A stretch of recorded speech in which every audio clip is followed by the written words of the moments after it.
ओम शांति शांति। आज हम श्रद्धांजलि देते हैं देश के समर्पित सपूत जगदीश चंद्र जी को, जो 80 वर्ष की उम्र में 24 मार्च 2024 को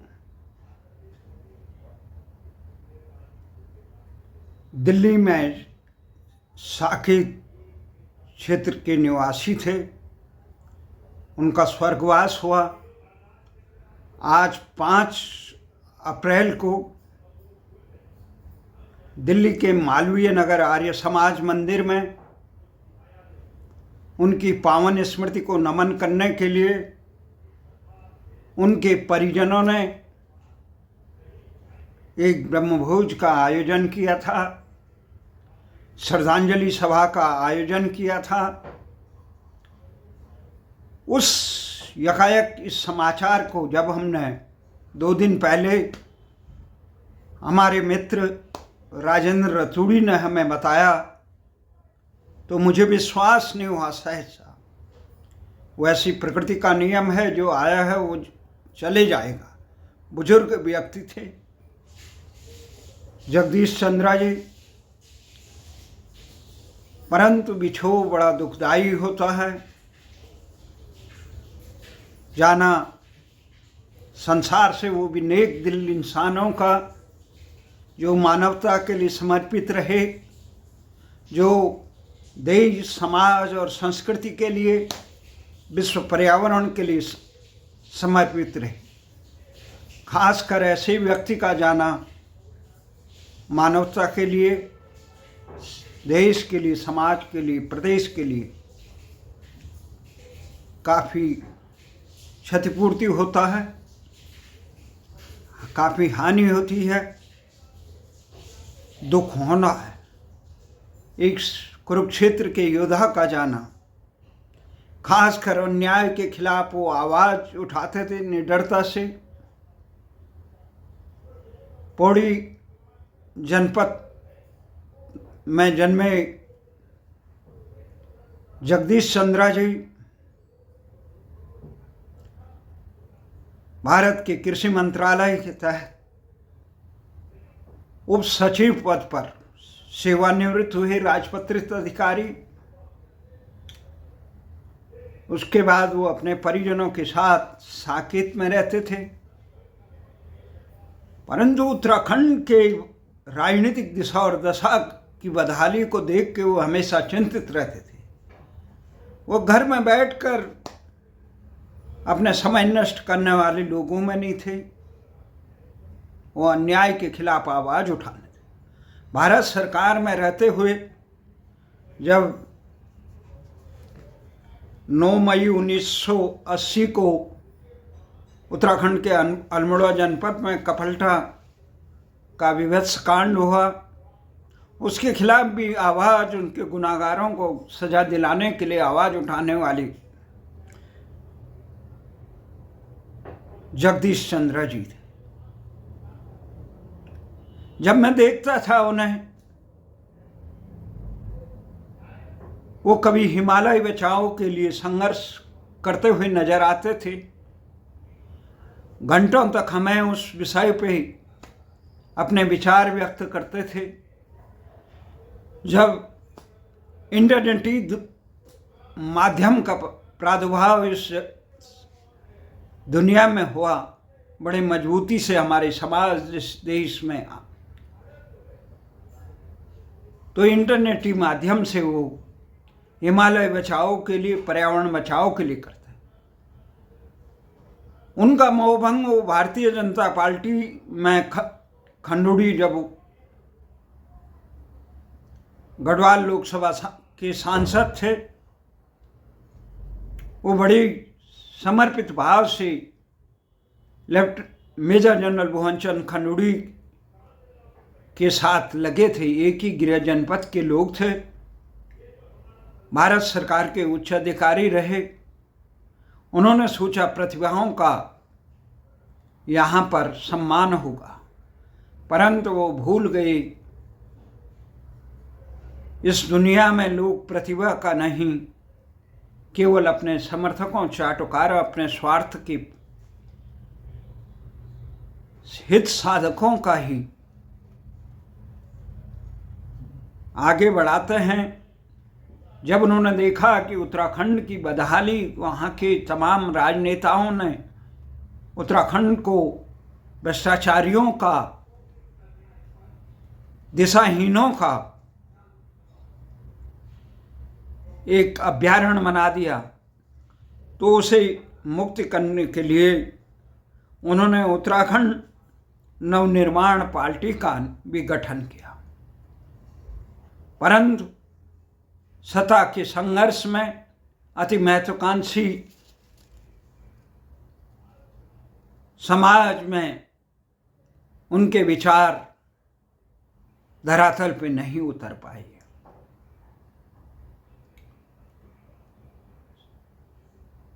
वो दुखी रहते थे कि उनके साथ इस प्रकार का उनके सपने साकार नहीं हो पाए। काफ़ी दिनों से एक बार महेश चंद्र जी से, जिनके साथ मैं आज उनकी श्रद्धांजलि सभा में मालवीय नगर स्थित आर्य समाज मंदिर में गया, उनके साथ मैं उनके घर साकेत में जाने का भी अवसर मिला, उनको विचारों को सुनने का मिला। एक दो बार वो मुझे और महेश जी से मिलने संसद की चौखट प्रेस क्लब में भी आए।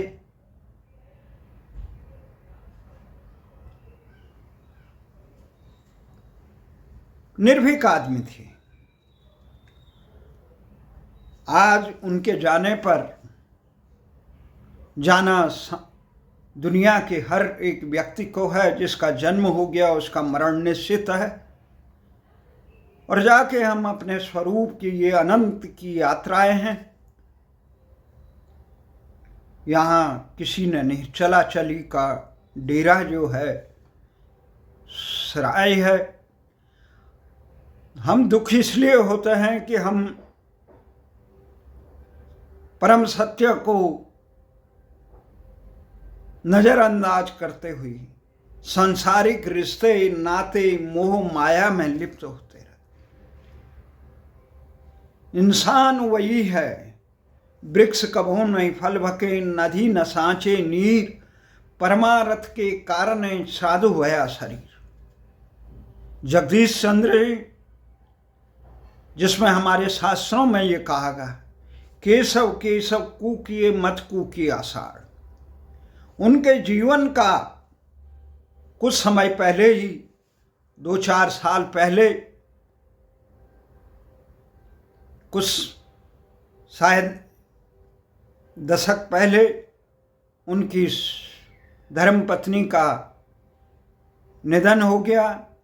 एकाकी जीवन होने के बाद भी परिवार के बच्चे अपने आप में परिवारों में बस, परंतु वो परिवार के लिए नहीं, अपनी जाति से ऊपर उठे, अपने उससे अयम निज परोवेति गणनाम लघुचेत साम उदार चरित्रा नाम वसुदेव कुटुंब। वो हिमालय के पर्यावरण, हिमालय की रक्षा की बात करते, ताकि विश्व की पर्यावरण की रक्षा हो सके, प्राणियों की जड़ चेतन के कल्याण है, और भारतीय संस्कृति के समर्पित रहते थे। वो हमेशा चिंतित रहते, अन्याय क्यों सर उठा रहा है। वो हमेशा इस बात के लिए चिंतित रहते थे कि उत्तराखंड की जन आकांक्षाएं साकार करने में उत्तराखंड की तमाम पार्टियों के जनप्रतिनिधि असफल क्यों हैं। इन तमाम चीज़ों के लिए जब वो संघर्ष करते दिखता था तो मुझे बड़ा खुशी होती थी। चलो, इस उम्र में जहाँ हमारे जनप्रतिनिधि इतने नकारा हैं, एक बुजुर्ग व्यक्ति सारी सुविधाओं से युक्त होने के बावजूद जिसका दिल अपनी जन्मभूमि के लिए तड़पता है, वहाँ के विकास के लिए तड़पता है, भारतीय संस्कृति के लिए तड़पता है, मैं इस अवसर पर उन पुण्य आत्मा का स्मरण करता हूँ और भगवान श्री कृष्ण से बारंबार उनको अपने श्री चरणों में परम मुक्ति देने की याचना करता हूँ।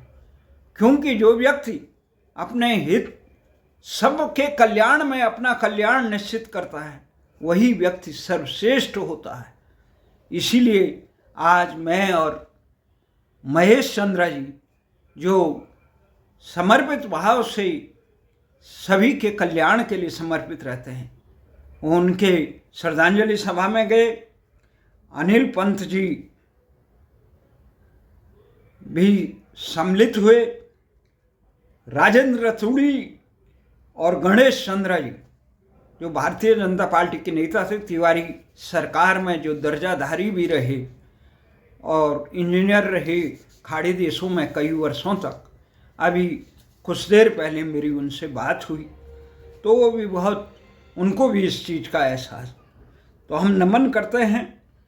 और इस अवसर पर आर्य समाज मंदिर में हवन इत्यादि का चारों वेदों के प्रति वहाँ पे गणेश चंद्र जी ने जिस प्रकार से अपनी संवेदना व्यक्त की, वहाँ पे गणेश चंद्र जी ने दूरभाष से मुझे किया, पर जगदीश चंद्र जी की आत्मा जो कोई उनके आकांक्षाएं जीवन के प्रति नहीं रही थी, वो केवल अपने जन्म स्थान, अपने देश, अपने संसार के कल्याण की बात करते थे। उनके श्रद्धांजलि समारोह में मालवीय नगर आर्य समाज मंदिर में आचार्य ओम प्रकाश जी ने जो श्रद्धा सुमन प्रकट की आप सभी सुधीजनों के लिए प्रस्तुत है आर्य विद्वान के वो दिव्य वचन। ओम। बीत रहा पल पल में जीवन, बीत रहा पल पल में, किसे पता है कौन बचेगा आने वाले कल में। जीवन बीत रहा पल पल में, नभ में करते टिम टिम तारे, छिप जाएंगे एक दिन सारे। नई बिजुरिया चमकेगी,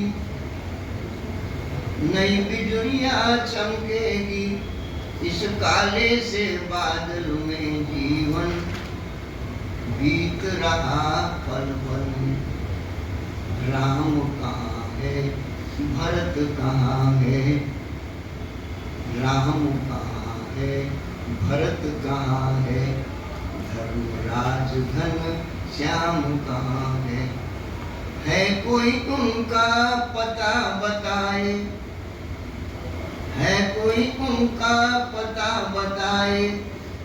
सारे भूमंडल में जीवन बीत रहा पल पल में, इस उलझन में अटक रहा है, माया मोह में भटक रहा है। किस उलझन में अटक रहा है, माया मोह में भटक रहा है। बिता दिया बेमोल ये जीवन, बिता दिया बेमोल ये जीवन, माया की हलचल में जीवन बीत रहा पल पल में। श्रद्धा के योग्य मातृशक्ति और अपनी श्रद्धांजलि शोक संवेदना व्यक्त करने के लिए उपस्थित भद्र पुरुषों और जगदीश जी के परिवारजन,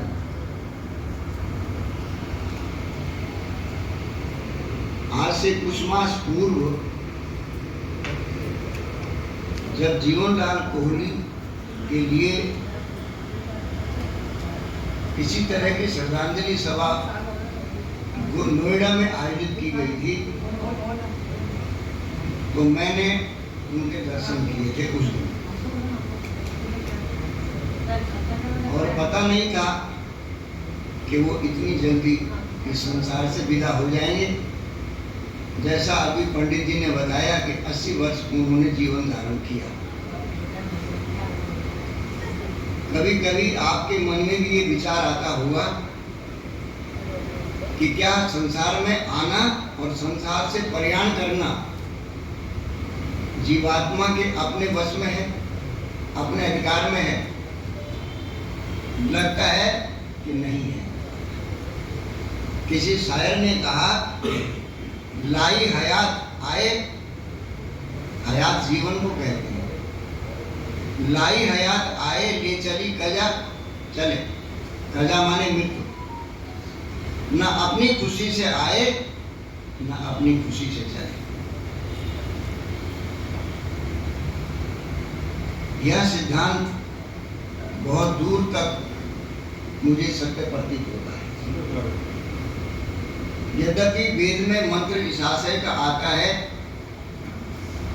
कि ऐ मनुष्य, मैं तुझे ये जीवन रेखा तेरे लिए निर्धारित करता हूँ। इमं जीवेभ्य परिधिम दधामि मई ऐसानु गाद परो अर्थम एतम।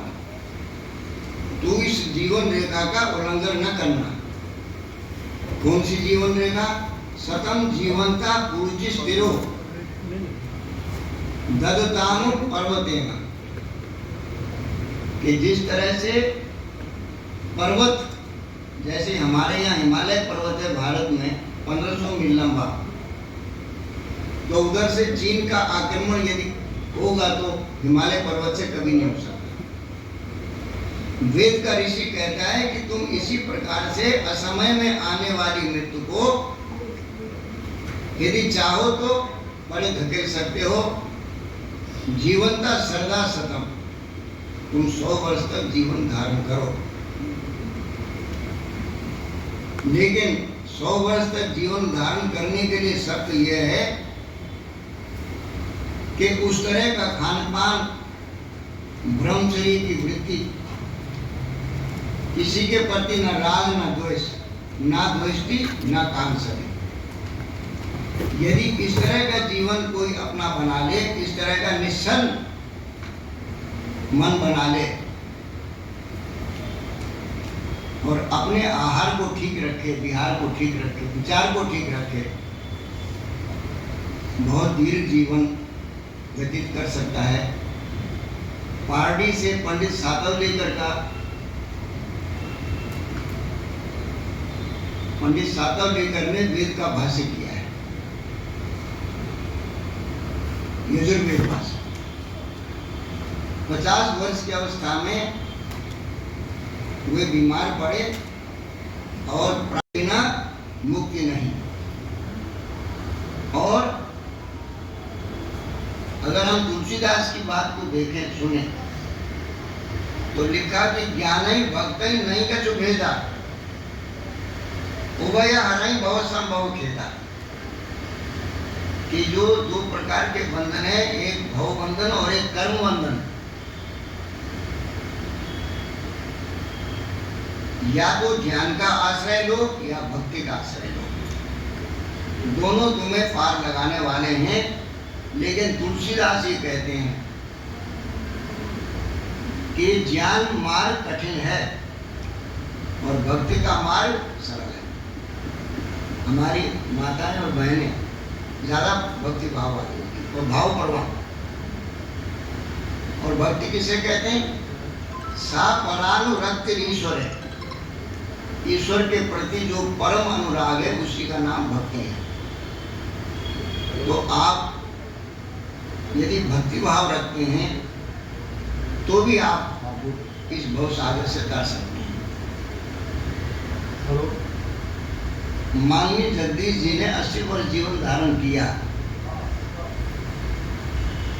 और वे अवर सचिव, अंडर सेक्रेटरी होकर के सेवानिवृत्त हुए। साकेत जैसी पोस्ट कॉलोनी में उन्होंने और उनकी पत्नी श्रीमती सरोजनी देवी ने, स्वर्गीय सरोजनी देवी ने अपने पुरुषार्थ से बंधुओं को कोठी बनाई और बच्चों को शिक्षा दीक्षा दी। अच्छे से अच्छा, जितना अच्छा वो बन सकते थे उनको बनाने की कोशिश की। आज वो इस दुनिया में नहीं है। और दूसरा उनका काम था कि गढ़वाल के प्रति उत्थान जाति का हो, उत्थान गढ़वाल का हो, उत्थान पर्यावरण का हो। अगले अंतिम वर्षों में पर्यावरण पर बहुत ध्यान देते थे। आज हम पर्यावरण की बातें करते हैं, लेकिन पर्यावरण के लिए हम काम नहीं करते। उन्होंने पर्यावरण के लिए भी काम किया था। बहुत अधिक नहीं कहते हुए मैं उनके पुत्र और पुत्रियों से, दोनों भाइयों से ये उनको सुझाव देता हूँ, परामर्श देता हूँ कि माता पिता तो चले गए, लेकिन वो परिवार को बांध करके रख सकते हैं। कैसे? उदारता पूर्वक चिंतन करें। ये मेरा भाई है, ये मेरी बहन है। मेरे माता पिता जिन चरण चिन्हों को छोड़ गए हैं, सरोजनी देवी जी ने जो कुछ भी पाया आर्य समाज के माध्यम से पाया। और मैं आप लोगों से यह निवेदन करना चाहता हूँ, मध्यकाल के एक कवि हुए कृष्ण भक्ति शाखा के, उनका नाम था घनानंद। और इस आशय का मंत्र स्वामी दयानंद सरस्वती ने भी स्वस्ति वाचन के मंत्रों में बताया है, ये विनियोग किया है उसका। घनानंद लिखते हैं, अति सूदो सनेह को मार्ग है, जहाँ नए को सायाना को वाक नहीं। अरे यह जो प्रेम का मार्ग है अत्यंत सरल है, इसमें जरा भी बागपन नहीं है। तहाँ सांस से चले तज आपन हो, और वहाँ जो चलेंगे वहाँ अपना आपा, घमंड, अहंकार इत्यादि को तिलांजलि उन्होंने दे दी। तहाँ सांस से चले तज आपन हो, झजके कपटी के निशान करने। जो छल और कपट रखने वाले हैं, निशंक नहीं है, केवल वे इस रास्ते पर चलने से डरते हैं।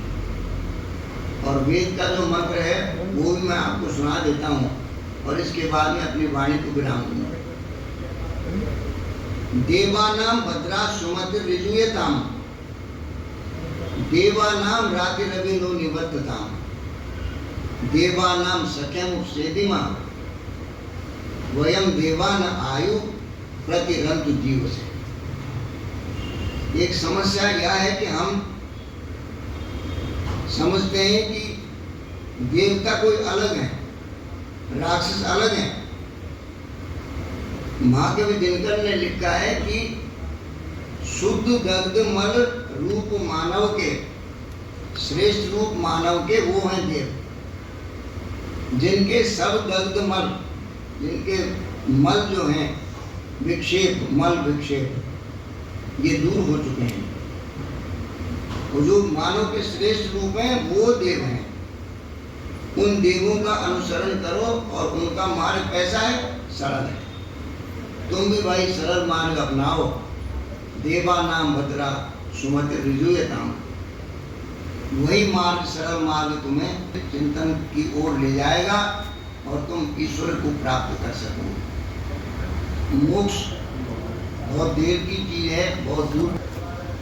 पहले इस संसार में हम रहना सीखें। और माननीय जगदीश जी का जीवन इसी तरह का था।